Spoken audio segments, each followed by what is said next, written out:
Esse simples sofá esconde o segredo para uma nova profissão muito cobiçada esse ano. A partir de hoje, você poderá trabalhar de onde quiser. Vai começar podendo ganhar pelo menos R$ 1.000 logo no primeiro mês. E tudo isso com 2 horas por dia.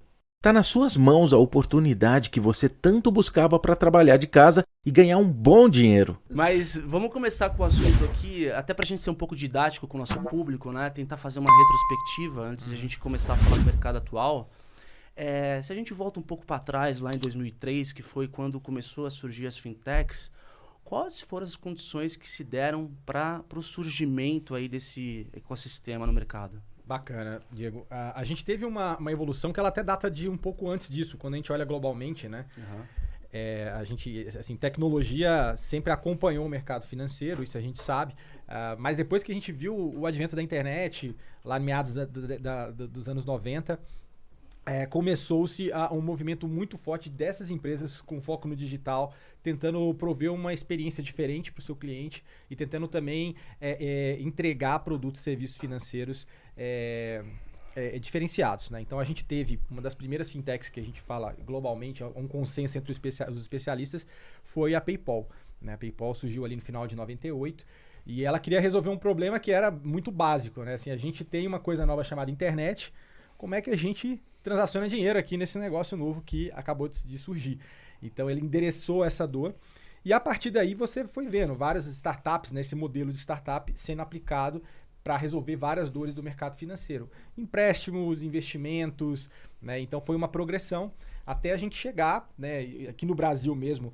Você citou ali... Foi 2013, não? 2013 foi quando a coisa começou a ter nome, inclusive, né? Porque até as empresas que atuavam no segmento startups financeiras se chamavam de startup. Sou uma startup financeira. Uma startup que atua no mercado financeiro, né? Essa terminologia de fintech mais batizada mesmo foi ali no comecinho, ali mais ou menos 2013, que começou a pegar.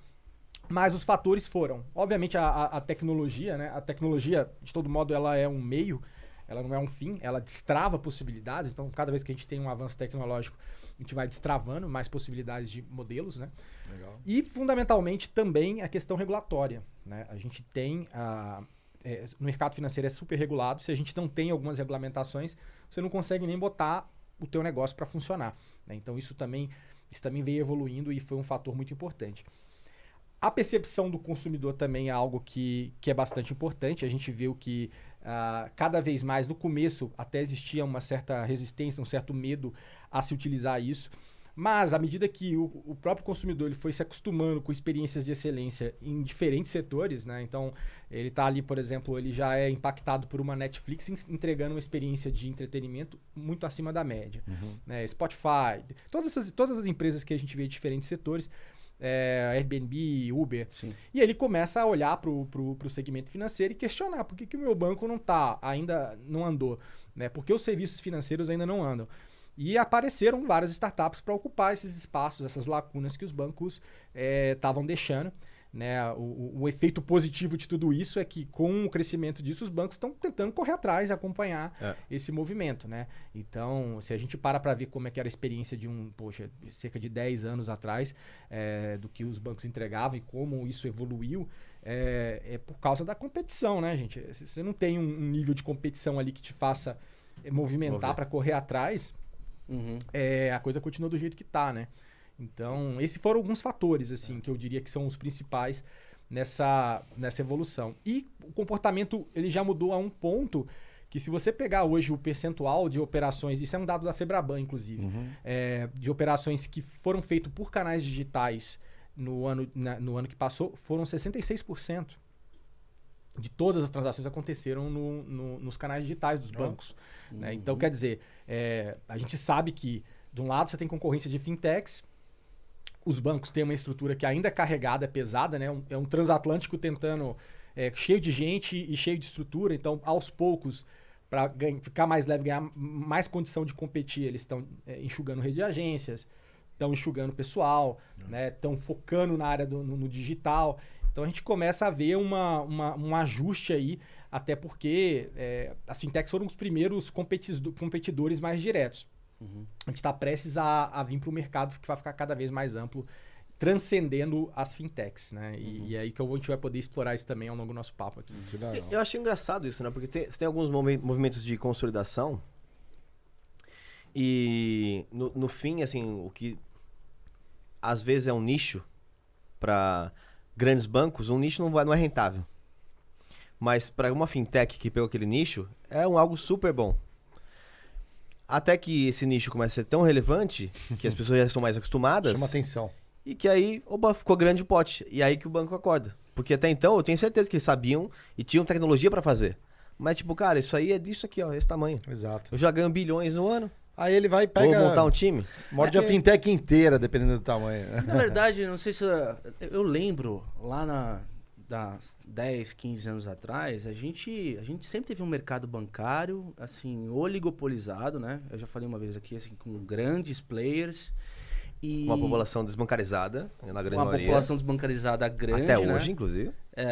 E com muitas lacunas, muitos problemas para serem resolvidos e que até pelo fato dos bancos, se você for ver, os bancos têm uma das maiores rentabilidades do mundo, são os bancos brasileiros, né? Não sei se agora tá assim, mas historicamente é verdade.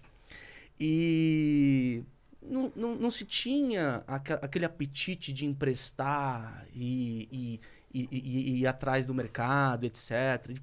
E também, do ponto de vista de risco, talvez era muito pouco, além se você comparar o tamanho do mercado do Brasil. Isso também ajudou a fertilizar esse solo aí, né, cara? Claro, claro. Tinha uma coisa que acontecia, ainda acontece dessa forma no mercado financeiro, que é o desinteresse comercial, né?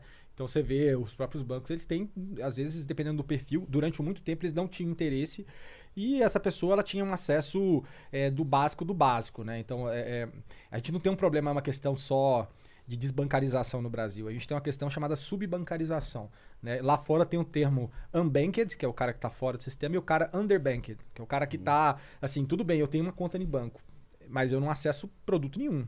Assim, eu sou realmente um cara... É quase que um pote ele. É o pote que eu ponho dinheiro e pago conta. Põe dinheiro e pago conta. Exato. E isso não basta para certos públicos, né?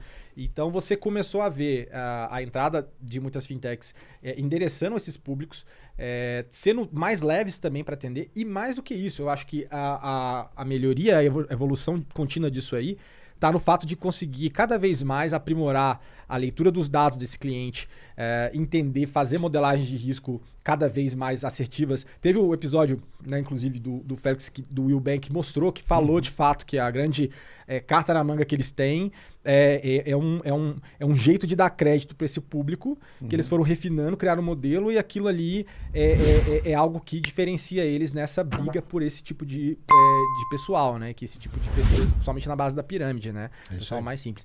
Então, acredito que quanto mais o mercado se expande para além dessas fronteiras do que a gente via só pelo mercado, os bancos atendendo, mais a gente consegue ir.